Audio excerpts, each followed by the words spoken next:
Talk to me about Iran. I don't think enough people are aware of Iran and care about Iran. And honestly, I'm not insulting us, but when we think of Iran, we honestly think of mud huts. It's just some third world Middle Eastern dump. But they're not really capable of anything. But that's not the case, is it?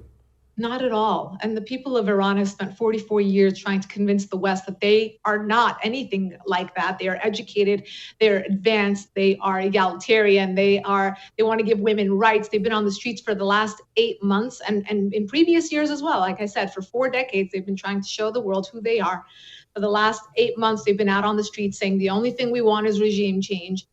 Women-led movement, women showing their hair, saying we will not be stopped, we will not be suppressed, we will not dress the way you tell us to dress. We want to be educated, we want to work, we want to get paid, we want to go out, we want to kiss our boyfriends in public. And of course, the government is cracking down in brutal, brutal ways, continuing on with executions of high-profile influencers and bloggers and journalists and athletes.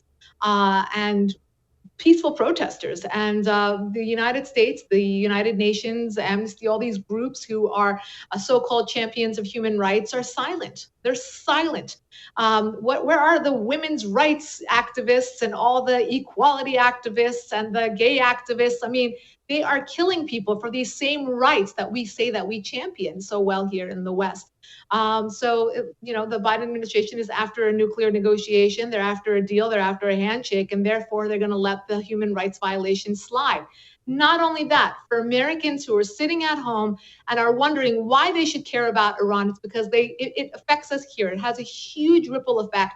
They're not only going after U.S. assets in the Middle East, they're not only putting billions of dollars into groups like Hezbollah and Hamas and others, but they are right at our southern border. The Iran regime is very much dedicated to, and they have doubled down on increasing their assets and increasing their presence in Latin America, right at the footstep of the United States, and that is definitely by design. And countries like Brazil and Venezuela and Bolivia and many others are letting them in, and they're setting themselves up there. So just imagine when you talk about nuclear weapons for Iran's regime, when you talk about all of this money going into terrorism, it's not just staying in the Middle East. It's right here in the Western Hemisphere. It already is here and will continue to come into Latin America, very close to our borders.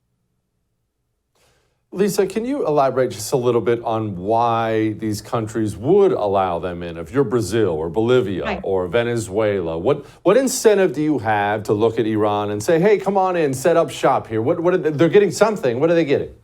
Absolutely. They're getting a lot of money. And of course, they're getting infrastructure and they're getting technology and they're getting organizers to come in and bring their influence with them. This is the case for the African continent as well as Latin America, where rogue players like China, Russia, Iran's regime are going in and making trades, right? They set up anything from soup kitchens, libraries, schools, roads, set up telephone lines and internet lines. What do they get in exchange? Hearts, minds, influence, a foothold.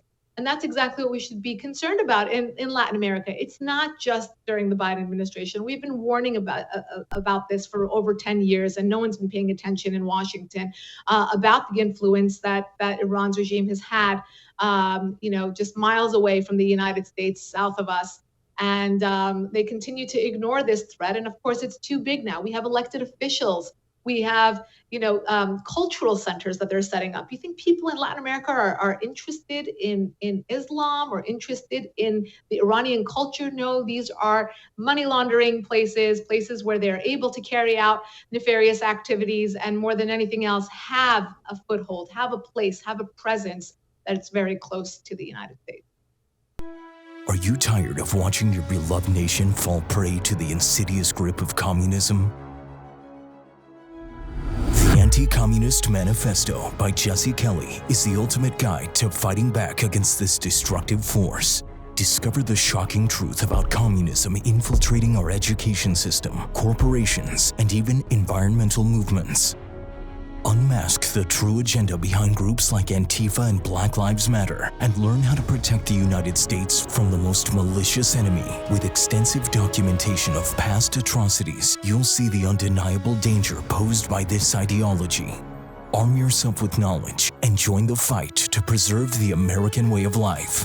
The Anti-Communist Manifesto, a new must-read book from Jesse Kelly. Get your copy today at jessekellybook.com or wherever books are sold.